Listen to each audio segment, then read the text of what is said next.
The night I gave up on love, a man who'd lost his own walked in. I didn't know that yet, of course. All I knew was the rain hammering against the diner windows like it had a grudge, the lights flickering every few seconds, and my feet screaming after 9 hours on shift. The clock said 11:47 p.m. 3 customers left. 2 truckers nursing cold coffee at the counter, and him. He sat in the corner booth, perfectly still, watching the storm like it owed him money. I grabbed the coffee pot and headed over, my sneakers squeaking against the checkered floor. Up close, he was different.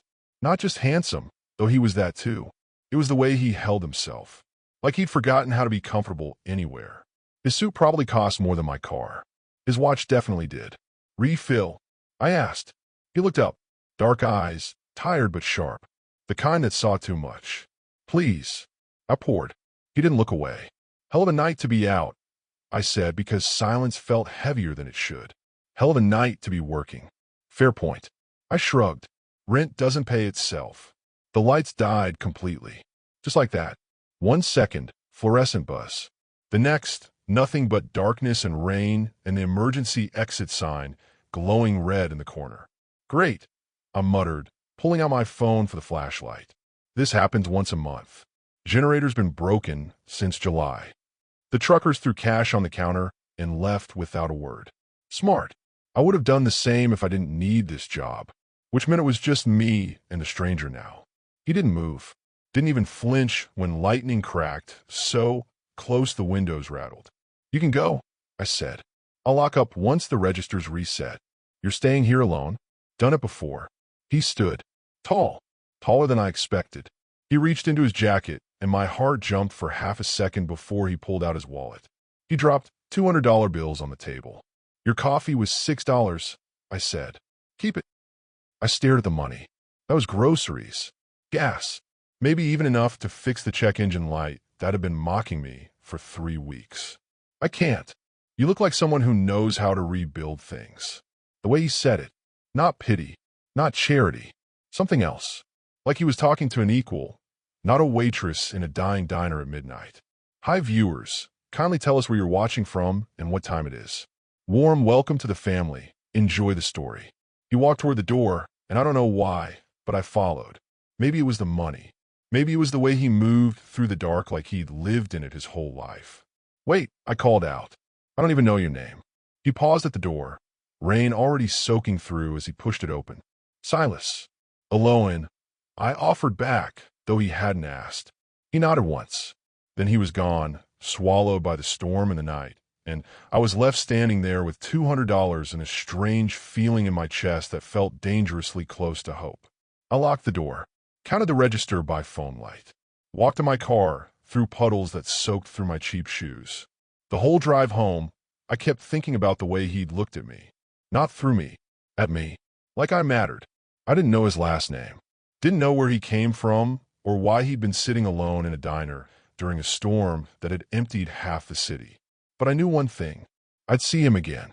I didn't know it would be at a charity gala 3 days later, or that he'd look at me like he'd been searching for me his whole life, or that the world would eventually try to destroy us for daring to exist in the same space. All I knew that night was that something had shifted, the kind of shift you feel in your bones before your brain catches up. I got home, climbed the stairs to my apartment, locked the door behind me, and set the wet bills on the counter to dry. Then I saw the card tucked between them. Plain, white. Just a phone number and 6 words written in clean, precise handwriting. "When you're ready to stop running." My hand shook, because here's what I hadn't told him, what I hadn't told anyone in the year since I'd walked away from everything I thought I wanted. I've been running my whole life. And somehow, this stranger in an expensive suit with sad eyes and gentle words had seen straight through every wall I'd built. But he had no idea. I'd been rebuilding all my life. If you've ever felt invisible to the world but seen by one person, drop a like. This story is just beginning, and you won't believe what happens when 2 broken people decide to heal together. I stared at that card for 3 days before I called. Not because I didn't want to, because I was terrified of what would happen if I did. People like him didn't notice people like me unless they wanted something. And I learned the hard way that what they wanted usually left bruises you couldn't see. But on day 3, my manager cut my hours. Again, and the check engine light turned into a grinding noise that made my car sound like it was chewing rocks.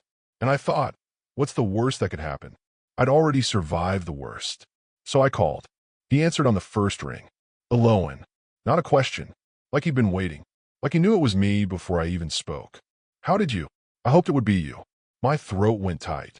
The card. What did you mean? Silence. Then, have dinner with me. I don't even know you. Then let's fix that. You picked me up at 7. Not in some flashy sports car. A black sedan with leather seats that smelled like cedar and money. He wore a navy suit this time. No tie. He looked at me like I was wearing diamonds instead of a thrift store dress I'd pressed 3 times to get the wrinkles out. You look beautiful, he said. I almost believed him. The restaurant had candles on every table and waiters who moved like dancers. I didn't belong here. Everyone knew it. I could feel their eyes sliding over me, cataloging everything wrong. The dress, the shoes, the girl who clearly didn't understand which fork to use first. Silas didn't seem to notice. Or maybe he did and just didn't care. Tell me about yourself, he said after we ordered. Not much to tell. I work. I survive. I keep my head down. That's not living. It's enough. His jaw tightened. It shouldn't be. I changed the subject. What about you? What does a guy in a $10,000 suit do for a living? Davenport Capital, investment firm. My father built it. I run it now. Davenport. The name rang a bell, faint but insistent. I'd heard it before. Where? Sounds important. It's exhausting, he said, and for a second the mask slipped. I saw the weight he carried, the kind that bent your spine if you weren't careful. We talked for 2 hours. About nothing. About everything. He made me laugh. Actually laugh. The kind that comes from your chest and surprises you with its honesty. And when the bill came, he didn't make a show of paying. Just handled it quietly, like it didn't matter. Outside, rain started again. Softer this time. He walked me to the car and opened my door, and when I slid in, he leaned down. There's a gala in 90 days. Harbor Foundation charity event. I'd like you to come with me. I don't have anything to wear to something like that. I'll take care of it. I can't let you. Aloan. His hand covered mine. Warm. Steady. Let someone take care of you for once. I should have said no. Should have recognized the danger of letting someone in. But I was tired of fighting. Tired of being alone. Tired of rebuilding walls just to watch them crumble anyway. Okay, I whispered. He smiled. Actually smiled. And it transformed his whole face, chased away the shadows for just a moment. 90 days until the gala. 90 days until everything would change, though I didn't know it yet. 90 days until the truth would surface and the world would learn who we really were. He drove me home, walked me to my door, even though the neighborhood made him stand out like a lighthouse. At my doorstep, he hesitated. Can I see you again? Before the gala. You want to? Every day, if you'd let me. My heart did something stupid and dangerous. Something that felt like falling. Tomorrow, I said. Coffee. Somewhere normal. Anywhere you want. He left. I went inside, pressed my back against the door, and tried to remember how to breathe. I didn't know he'd been looking for me specifically. Didn't know that the night he walked into that diner wasn't chance, but choice. Didn't know that he already knew my name, my history, my father's legacy before I ever poured his coffee. But the real secret wasn't his feelings. It was his reason for finding me. If you've ever let someone in despite every instinct telling you to run, comment below. Because sometimes the bravest thing we do is trust again after being broken. The whispers started 2 weeks later. I didn't hear them at first. Too busy floating through shifts with text messages that made me smile. Too distracted by coffee dates that turned into long drives and conversations that felt like coming home. Too caught up in the way Silas looked at me, like I was the answer to a question he'd been asking his whole life. Then Jenna pulled me aside during break. Oh, people are talking. I was wiping down tables. People always talk. Not like this. She glanced around, lowered her voice. They're saying things. About you and him. My stomach dropped. What things? That he's slumming. That you're a phase. That, she stopped. Say it. That he couldn't perform with a girl like you. That's why he keeps you hidden. The rag fell from my hands. I'm sorry, Jenna said quickly. I just thought you should know. I finished my shift on autopilot. Drove home through blurry vision I refused to call tears. Climbed into bed, fully dressed, and stared at the ceiling until the sun came up.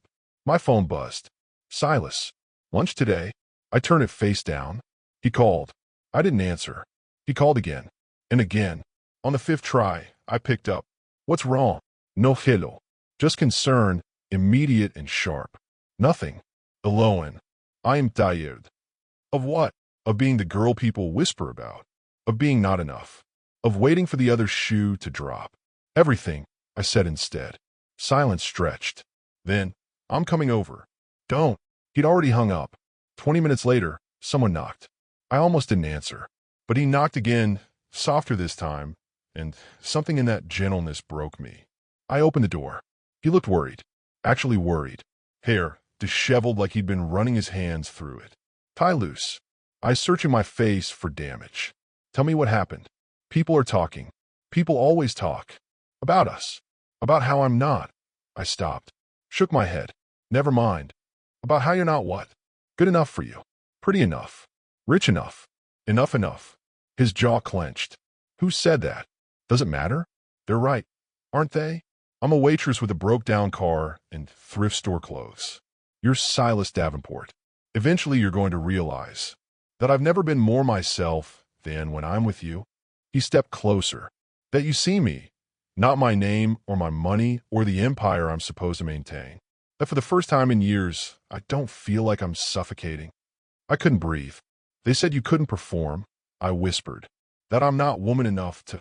Stop. His hands cupped my face. Look at me. I did. Brown eyes, burning. Those people don't know me. They see what I let them see. Cold. Controlled. Untouchable. But you... His thumb brushed my cheek. You make me feel everything. And it terrifies me. But not because you're not enough. Because you're everything. Silas, I want to prove it to you. You don't have to. Yes, I do. If you've ever been judged for being not enough, hit like. This story is yours, and it's about to get real. He kissed me. Soft at first. Then deeper, like he was trying to prove something, or maybe ask something, or maybe just feel something real in a world that demanded he stay numb. I kissed him back. Let myself fall into it. Into him. Into the dangerous possibility that maybe, just maybe, I deserve this. Stay, I whispered against his mouth. Are you sure? I pulled him inside. Close the door. Let the world and its whispers disappear. That night, he was gentle, patient, present. He learned me like a language he'd been waiting his whole life to speak. And when it was over, I lay in his arms and felt safer than I had in years. They're wrong about you, he said into my hair. About us. About us, he agreed. I fell asleep believing him. Believing that love could be stronger than judgment. That we could build something real despite the voices trying to tear us down. So I disappeared before he could see what they'd turned me into. Except I hadn't disappeared. I was right here. And maybe, just maybe, that was enough. Comment, I am enough, if you've ever doubted your worth because of someone else's opinion. 3 a.m., and I woke up alone. Not physically. Silas was still there, arm draped over my waist, breathing steady against my neck. But mentally, I was spiraling, replaying every whisper, every doubt, every reason this couldn't possibly work. I slipped out of bed, pulled on his shirt because mine was somewhere on the floor and his smelled like cedar and safety. Went to the kitchen for water I didn't really want. That's when I saw it. His phone, face up on the counter. Notifications lighting up the screen. Board meeting moved to 9 a.m. Marin called again. PR team needs statement Relationship. Relationship. They knew. Of course they knew. His world was watching, waiting for him to fail, to prove he was human after all. Can't sleep. I jumped. He was in the doorway, shirtless, hair a mess, looking at me with those eyes that saw too much. Didn't mean to wake you. You didn't. He came closer. What's wrong? Your phone. The messages. They know about us. So, Silas, your company, your reputation, mean nothing without someone to share them with. You say that now. I've been saying it for months. Years, even. Just to myself. To empty rooms. To the mirror. You took my hands. Then I found you. You didn't find me. You walked into a diner. Something flickered in his eyes. Guilt? Fear? Alone? What? He hesitated. I watched him choose words carefully, like each one might explode. That night wasn't random. My stomach twisted. What do you mean? I've been looking for you. Not you specifically. Not at first. But then I found your name. Your father's records. And my father. The room tilted. What does my father have to do with anything? Everything. But not the way you think. I need to explain. Then explain. He ran a hand through his hair. Paced. Came back. Your father worked for mine. 20 years ago. He designed the foundation of our company's ethical structure. Every safeguard we have. Every protection for investors. He built it. I couldn't breathe. He died before it launched. Heart attack. Sudden. My father used his work, but never credited him. I found the files 2 years ago. Saw what had been stolen. Saw your name listed as next of kin. You've known this whole time? Yes. And you didn't tell me? I wanted to. God, I wanted to. But I also wanted you to know me first. Not as the man who owed you something, but as someone who, he stopped. Who what? Who fell in love with you the moment you looked at me like I was just a man, not a name. The words hung between us. Heavy. True. Terrifying. You love me completely. I should have been angry. Was angry. But also something else. Something that felt like relief, like vindication, like maybe my father's work hadn't been forgotten after all. What happens now? I whispered. Now. You pull me close. Now I make it right. All of it. Your father gets credit. You get what's owed. And his voice cracked. I get to try to deserve you. You already do. Then try me tonight, he said, echoing my words from earlier. Try me tomorrow. Try me for as long as you'll have me. I kissed him. Hard. Let all the fear and anger and hope pour out through it. The board meeting, I said. What's it about? Restructuring. I'm creating a foundation. Your father's name. His legacy. Protected forever. When were you going to tell me? At the gala. 90 days. I want it perfect. It doesn't have to be perfect. You deserve perfect. I deserve honesty. He flinched. You're right. I'm sorry. I've been alone so long. Didn't know how to do this. How to be this. We stood there, tangled together in my tiny kitchen, and I felt the shift again. Deeper this time, like tectonic plates rearranging under our feet. Teach me, he whispered. Teach you what? How to be loved by you. My heart cracked open. It's easy, I said. Just stay. Done. We went back to bed.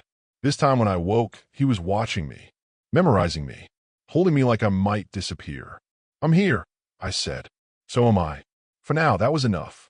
But the world was about to learn our secret, and they'd call it a scandal. Tag someone who's ever chosen honesty over perfection. This is about to get complicated. The headline hit 3 weeks later. Davenport heir secretly marries diner waitress. I stare at my phone screen. Read it 5 times. Looked at Silas, who stood in the doorway of our apartment. Our apartment now, because I'd moved in 2 weeks ago, holding coffee and wearing guilt like a second skin. When, I asked, last night, someone at the courthouse leaked it. We'd gotten married at City Hall. No fanfare. No guests. Just us, a judge, and 2 witnesses pulled from the hallway. It was supposed to be private. Ours. A secret we'd keep until the gala, until everything was ready, until the world couldn't tear it apart. Too late. My phone exploded. Text from Jenna, my manager. Numbers I didn't recognize. All asking the same thing. Is it true? I need air, I said. Just 5 minutes. I grabbed my coat, took the elevator down, stepped into morning sun and camera flashes.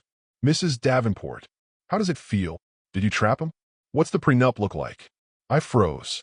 Silas appeared beside me instantly, arm around my shoulders, voice cold as winter. That's enough. He guided me back inside. The doorman, his doorman now, I guess, blocked the entrance. Upstairs, I collapsed on the couch. This is what it's going to be like, I said. Always. Until they get bored. What if they don't? Then we get boring. He sat beside me. We live our lives. We ignore them. We choose each other every single day until they realize there's no story here except 2 people who refuse to let the world decide what they're worth. Beautiful words. Naive words. Your company is fine. Better than fine. The foundation announcement got moved up. Your father's name is about to mean something again. Because you married me? No. Because his work deserves recognition regardless of who I love. You're not leverage, Eloan. You're my wife. Wife. The words still didn't feel real. My phone rang. Unknown number. I ignored it. It rang again. Answer it, Silas said. Might be important. I did. Hello. Eloan. A woman's voice. Smooth. Cultured. Sharp. Or should I say Mrs. Davenport? Though we both know that won't last. Who is this? Marinvale. I'm sure Silas has mentioned me. He hadn't. I looked at him. His jaw clenched. What do you want? To warn you. Silas doesn't do relationships. He does distractions. And honey, you're the biggest distraction he's found yet. You don't know anything about us. I know he proposed to me twice and couldn't go through with it either time. I know he's been broken since his mother died. I know he collects wounded things and tries to fix them until he realizes some things can't be fixed. My throat closed. He didn't tell you about the engagement, did he? Typical. She laughed. Enjoy it while it lasts, sweetheart. But when it falls apart, and it will, don't say I didn't warn you. She hung up. I sat there, phone in hand, world tilting. What did she say? Silas asked quietly. That you were engaged. Twice. I was. 7 years ago. To someone my father chose. Someone who fit. Someone who wasn't me. Who wasn't you, he agreed. I couldn't do it. Couldn't pretend to love someone I barely liked. So I didn't. And she's been waiting ever since for me to fail, so she can feel vindicated. She said you collect broken things. I fell in love with a strong woman who survived things that would have destroyed most people. That's not collecting. That's recognizing. I wanted to believe him. Did believe him. But Marin's voice echoed.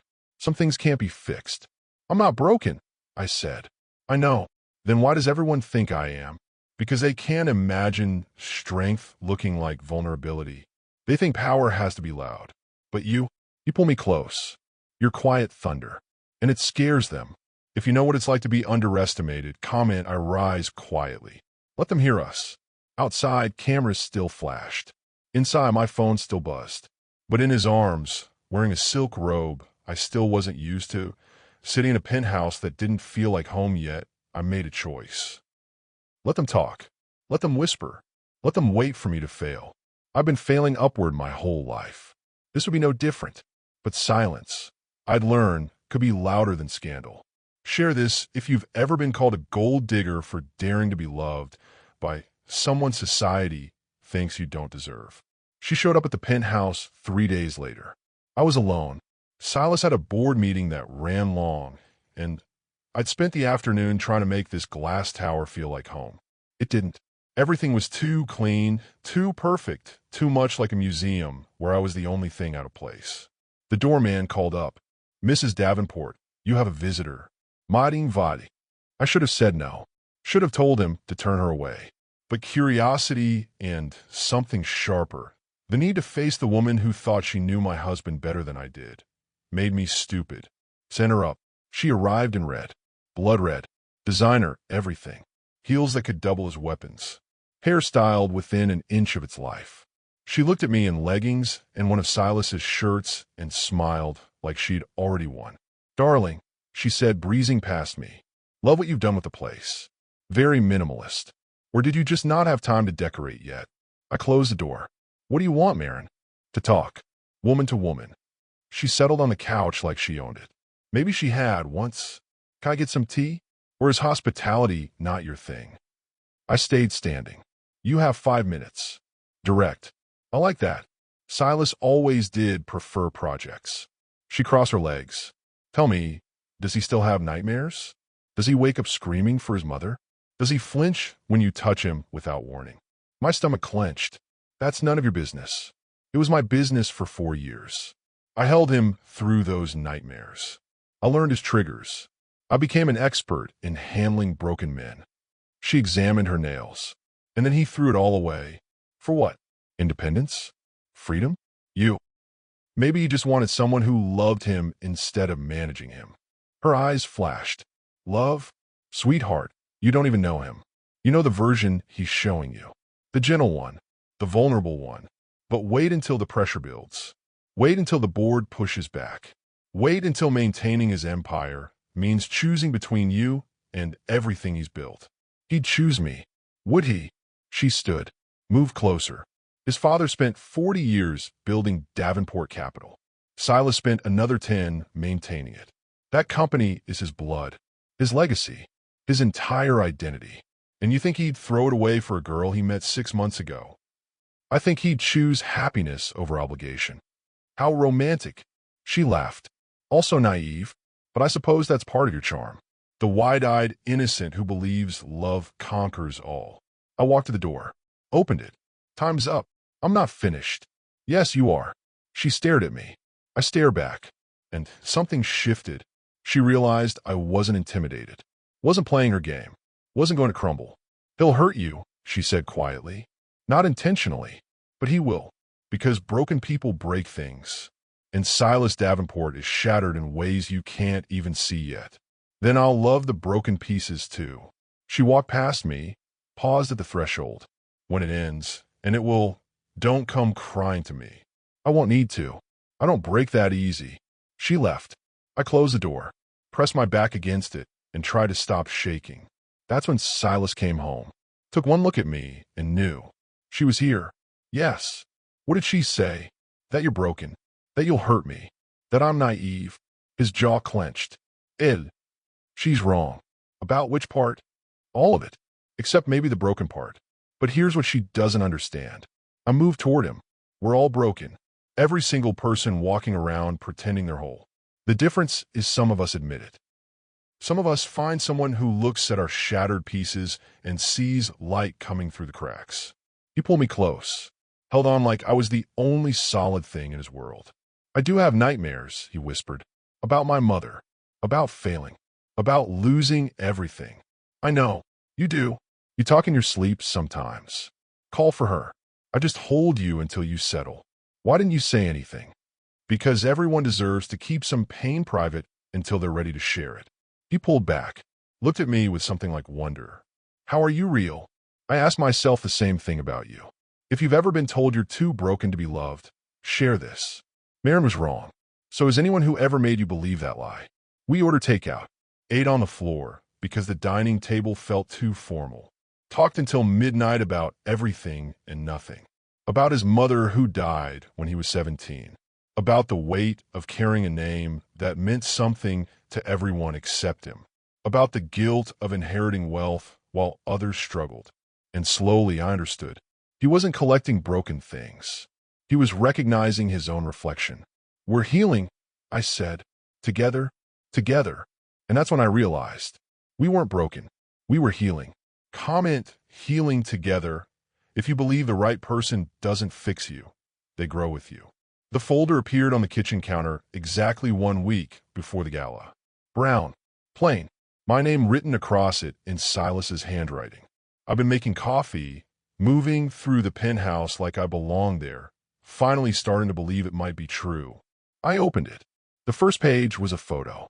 My father, younger than I remembered, smiling at a desk covered in blueprints and legal documents. The caption underneath read, Marcus Chun, Lead Ethics Consultant, Davenport Capital Foundation Design, 2005. My hand shook. The next page was a contract. His signature at the bottom. Terms outlined for developing comprehensive ethical frameworks for investment practices. Safeguards against fraud. Protections for small investors. Everything the Davenport name had become known for. Everything they'd built on his back without ever speaking his name. Page after page. Emails praising his work. Memos detailing his innovations. A final report dated 3 days before he died, outlining completion of the framework that would launch the company into legitimacy. Then nothing. Just a death certificate and a check made out to me for $5,000. Labeled, Final Compensation. $5,000 for work that built a billion-dollar empire. I didn't hear Silas come in. I wanted you to see it, he said quietly. Before the announcement. Before everyone else knows. Why didn't they credit him? My father was afraid. Your dad was an outsider. No pedigree. No connections. Just brilliant. And my father thought the industry wouldn't take the framework seriously if it came from someone like him. Someone like him, I repeated. You mean someone poor? Yes. The word hung there. Ugly. True. So he stole it. Yes. And you knew. For how long? 2 years. I found the files in storage. At first, I thought it was just incomplete attribution. An oversight. But the deeper I dug, he stopped. It was intentional. Calculated. Wrong. I closed the folder. Set it down carefully because my hands wanted to throw it. Is that why you found me? Guilt. At first? Maybe. I thought I owed you something. Restitution. Recognition. But then I met you, and it stopped being about debt. It became about, what? Love? Redemption? A chance to feel like a good person? All of it, he said quietly. I'm not going to lie and say my motives were pure. They weren't. I wanted to fix what my father broke. But Aloan, what I feel for you now has nothing to do with your last name or your father's work. You have to believe that. Do I? I love you.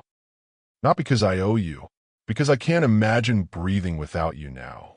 I wanted to believe him. Wanted it so badly it hurt. The gala, I said. What happens there? We announced the foundation. The Marcus Chun Center for Ethical Investment. Full credit. Full acknowledgement. And we transfer ownership of the framework rights to you. Ownership, it's yours. Your father's work. You decide what happens to it. License it, develop it, archive it. Whatever you want. How much is it worth? Million. Possibly hundreds of millions over time. Every firm that uses our ethical model pays licensing fees. That all goes to you now. The room spun. I sat down hard. I don't want it. I don't want money built on my father's stolen work. I want his name remembered. I want people to know he mattered. That he built something good in a world that tried to erase him. Silas knelt in front of me. Then that's what we'll do. The foundation. His name. His legacy. Protected forever. And the money? We use it however you want. Charity. Scholarships. Burn it for all I care. This is your choice. 7 days until the gala. 7 days until the board meeting where everything would be revealed. 7 days until my father's name would mean something again. What if they fight it? I asked. Some will. But I control 51% of the company. They can fight all they want. This is happening. I looked at the folder, at my father's face, at the evidence of his genius and the injustice of his erasure. He would have been proud of you, Silas said. Of me, of the woman you became despite everything. Of your strength, of your grace. I don't feel graceful. You are. You're the most graceful person I've ever met. You move through a world that judges you constantly, and you never let it change who you are. Share this with someone who still believes honesty has no reward. Tell them about Marcus Chun, about stolen work and late justice, about the truth that sometimes takes decades to surface. I spent the next 3 days reading every page, learning my father through his work, seeing his mind, his heart, his insistence on doing right even when it cost him, understanding why he died exhausted, underpaid, and unknown. And I made a decision. The money would go to scholarships. For kids like me. Kids from nowhere who had everything to prove and nothing to lose. Kids who deserved a chance to build something that wouldn't be stolen. The Marcus Chun Foundation, I told Silas. For everyone they tried to erase. He smiled. Perfect. 3 days until the gala. 3 days until the world would know. 3 days until my father's legacy became immortal. What he'd hidden wasn't guilt. It was legacy. Comment legacy if you believe the truth always surfaces even when it takes years. The story broke 2 days before the gala. Not the way we planned. Not the careful press release Silas's team had prepared.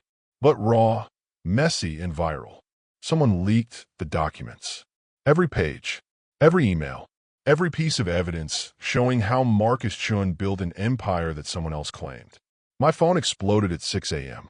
Davenport empire built on stolen work. Who was Marcus Chun? Billionaire's secret shame. The man behind the money. I scrolled through headlines, watching my father's name trend. Watching strangers argue about ethics and attribution and corporate theft. Watching the world finally see him. Silas was on the phone with his lawyers. His PR team. His board. Everyone scrambling to control a narrative that had already escaped. Who leaked it? I asked when he hung up. I don't know. Someone internal. Someone who wanted maximum damage. Marin, maybe. Or someone else who thinks exposing this will tank the company. Will it? He looked at me. Tired. Determined. Certain. I don't care if it does. Your father deserved this recognition 20 years ago. If telling the truth destroys what we build on lies, then maybe it should fall. The doorbell rang. Silas checked the camera. It's the press. How many? 20. Maybe more. I looked at him. At the man who'd risked everything to make this right. At the husband who'd chosen truth over comfort. Let me talk to them. Oh, you don't have to. Yes, I do. I changed into ivory. Simple. Clean. The opposite of Marin's blood red. Pull my hair back. Put on the only jewelry I owned. A necklace my father gave me when I was 8. A small compass. So you always find your way home, he'd said. I rode the elevator down alone. The lobby was chaos. Cameras. Microphones. Questions shouted over each other. Mrs. Davenport, did you know about the theft? Are you divorcing him? I stepped outside. The doorman tried to shield me. I touched his arm gently. It's okay. I stood at the top of the steps and waited. Eventually, they quieted. My father died when I was 19, I said. Voice steady. Clear. He worked 60-hour weeks building something he believed in. Something good. Something that would protect people who couldn't protect themselves. He died thinking his work didn't matter. But he didn't matter. Cameras flashed. I didn't blink. Marcus Chun deserved credit. He deserved compensation. He deserved to see the impact of his brilliance. And he got none of those things. That's not my husband's fault, but is his responsibility. And he's taking it. Is the foundation real? Someone shouted. Yes. Every dollar generated from my father's framework will fund scholarships for first-generation college students pursuing ethics, law, and finance. Kids who look like my father, who come from nothing, who deserve a chance to build something that won't be stolen. What about the company? That's for the board to decide. But I'll say this. Truth doesn't destroy legitimate foundations. It only exposes false ones. Are you staying with him? I smiled. Small. Real. I married him knowing exactly who he was. A man brave enough to expose his own family's mistakes. A man who chose what's right over what's easy. Yes, I am staying. I turned and walked back inside. Behind me, the questions continued. But I was done performing. Done explaining. Done justifying my existence to people who'd already decided who I was. Upstairs, Silas waited. You were perfect, he said. I was honest. Same thing. The rest of the day was a blur. Interviews via video. Statements from the company. Phone calls from board members demanding answers. Some angry. Some supportive. Most just scared. By evening, the narrative shifted. Davenport heir makes historic restitution. Marcus Chun, the name you should know. Love and legacy. How truth won. My father was trending. People were sharing his work. Educators were creating lesson plans. Law schools were discussing his frameworks. He was becoming real again. Immortal. That night, I stood at the window overlooking the city. Silas came up behind me, wrapped his arms around my waist. Tomorrow's the gala, he said. I know. You ready? Are you? With you? Always. I leaned back into him. Watched lights flicker across buildings, full of people living their own complicated stories. Thank you, I whispered. For what? For seeing him. For seeing me. For believing truth matters more than comfort. I learned that from you. We stood there as the city breathed below us. As the world processed what we'd revealed. As my father's name finally meant something. But I wasn't done proving that grace can roar. If you've ever stood up for what's right, even when it costs you everything, this moment is yours. Share it. The gala was exactly as pretentious as I expected. Crystal chandeliers. String quartet. People wearing watches worth more than my childhood home. Everyone dressed like they were auditioning for royalty. Everyone smiling with too many teeth. I wore navy. Simple. Elegant. The dress Silas had made for me.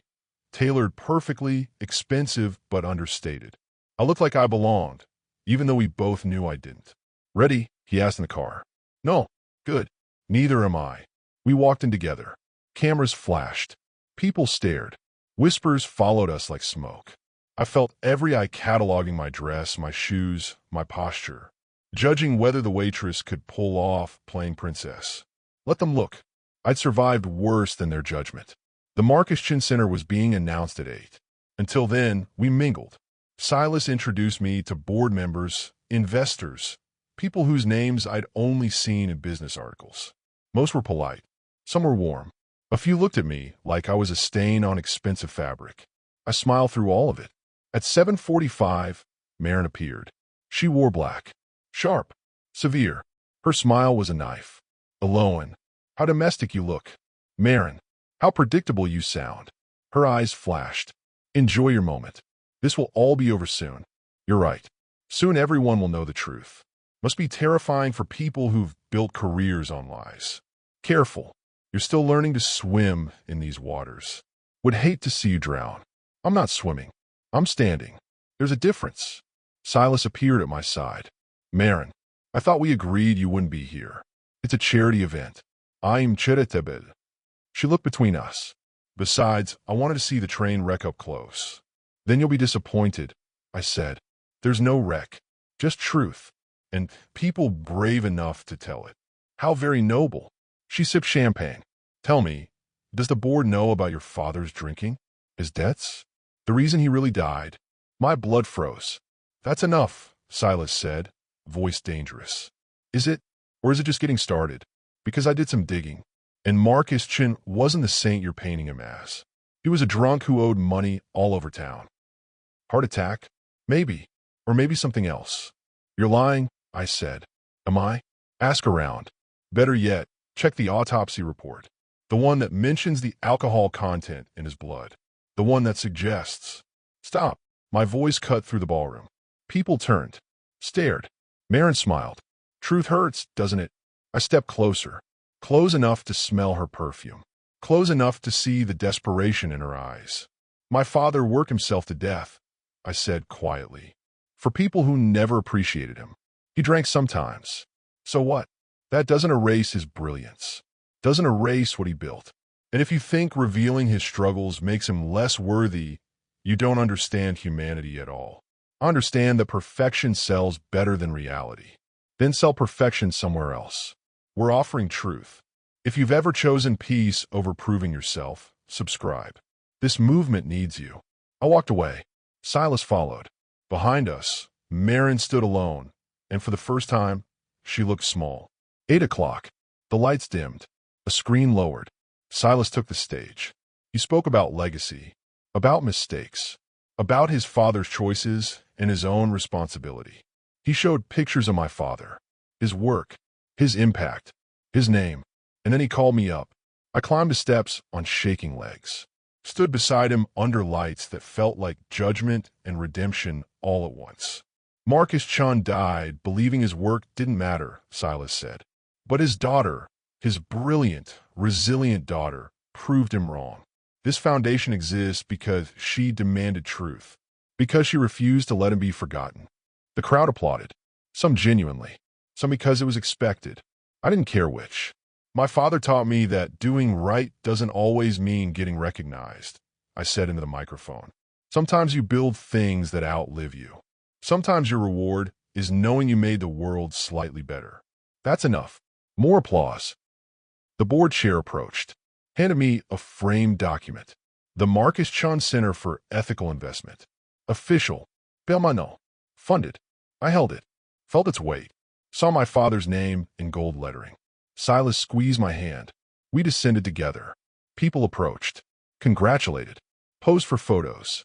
And in the back, Marin watched. Then turned. Then left. I never saw her again. Later in the car home, Silas asked, "How do you feel?" Like I just chaired the most important meeting of my life. You did. Your board will recover. Some will leave. Others will stay. Either way, we did what's right. I looked at him. At the man who'd risked his empire for truth. For me. For a woman he'd met in a diner during a storm. And just like that, the noise stopped. Turn on notifications. Because the best revenge isn't loud. It's living well. And we're just getting started. 6 months later, we sat on a cliffside watching the ocean eat the sun. The penthouse was behind us, literally and figuratively. We bought this place 3 months ago. Smaller, warmer, ours.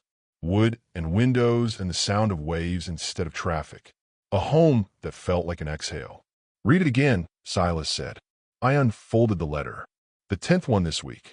This one from a girl in Detroit who'd received a Marcus Chin scholarship. Dear Mrs. Davenport, I'm the first person in my family to go to college.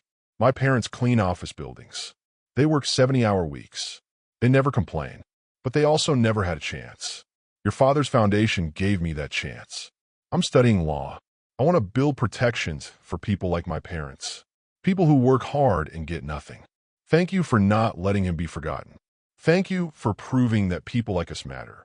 My throat closed. Happened every time. That's 43, Silas said. 43 students this year. 100 next year. 500 eventually. More. I looked at him.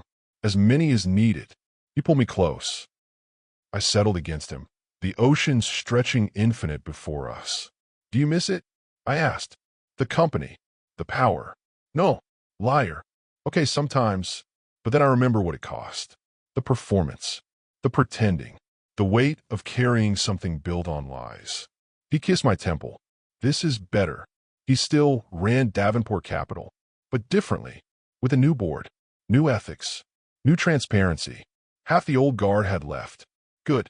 They've been replaced with people who cared more about impact than image. And me? I ran the foundation, reviewed scholarship applications, met students, told them about my father, kept his name alive in ways that mattered. I wasn't invisible anymore, but I wasn't performing either. Just existing, building, creating legacy from truth. Jenna called, I said. She's dating someone. Good for her. She said the diner closed. New owner turned it into a wine bar. How do you feel about that? Relieved. That place was never going to be my forever. What is? I looked at him, at the man who'd walked into my life during a storm and stayed through every hurricane after. This. You. The work. The quiet. The quiet's my favorite part. Mine too. We sat in comfortable silence. The kind earned through surviving. Through choosing each other when the world said we shouldn't. Through building something real from broken pieces. My phone buzzed. Another email. Another student accepted. Another life changed. Once invisible, I whispered. Now infinite, Silas finished. It had become our mantra. The thing we said when the world got loud. When judgment crept back in. When old wounds tried to reopen. Once invisible, now infinite. Because that's what happens when you refuse to be erased. When you choose truth over comfort. When you build legacy from ashes. My father died invisible. But his work, his name, his impact, infinite. And so was I. I love you, Silas said into the sunset.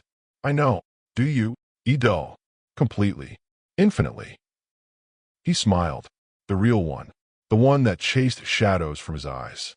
We stayed there until stars replaced the sun. Until the ocean turned silver. Until the world felt small and manageable in ours. Tomorrow, more students would apply. More letters would arrive. More people would learn about Marcus Chun. More lives would change because one man built something good and his daughter refused to let it die. But tonight we just breathed. Together. Infinite. Home. They said he couldn't love a girl like me. They were right. He didn't. He loved the woman I became. Comment. I am infinite if you've ever turned pain into peace. If you've ever refused to let the world define your worth. If you've ever chosen truth when lies would have been easier. This is our movement. The invisible ones who became infinite. The broken ones who built legacies. The quiet ones whose thunder shook foundations. Subscribe so you never miss another story like this. Because every person erased by history deserves someone brave enough to remember them. Every person told they weren't enough deserves proof they were everything. Share this with someone who needs to hear it. Who's fighting to matter. Who's building something real in a world that rewards performance. Turn on notifications. The next story drops soon, and it's going to wreck you in the best way. We rise quietly. We heal together. We are infinite. Welcome to the family. This is just the beginning.